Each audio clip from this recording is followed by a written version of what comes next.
Habemus Papam.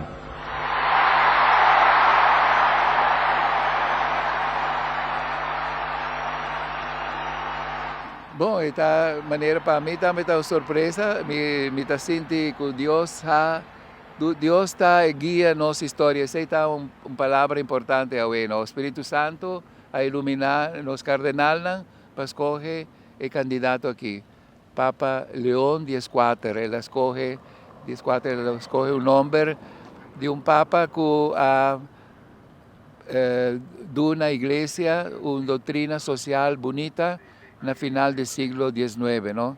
Papa León XIII é papa que a papi arriba situação de economia mundial, arriba situação de pobreza, entrando no século novo, século XX, não? León XIII. Estava um papa anciano, ele morreu com 93 anos, me quer, não? Pero opi fuerte, opi enérgico, a pesar de sua idade. E ele dá uma opi importância na parte social, a situação do mundo que estava cambiando, no dor de economia industrial que estava começando na Europa e na América. E Papa escolhe o nome de León XIV, que está bonita. E depois também está, como cidadão de América, me quer conhecer a realidade, especialmente de nosso continente americano, não?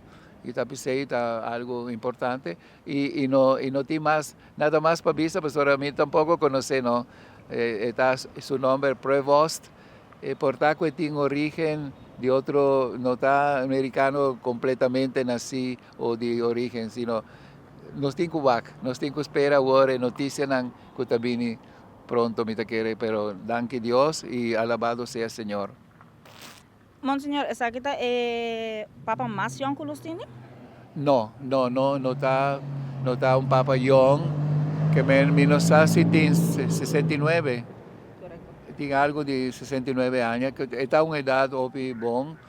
Otro Papa Papa Francisco tiene 76 años. Ya él avisa siempre que él entrega su retiro. Pasó ahora llega a 75 años.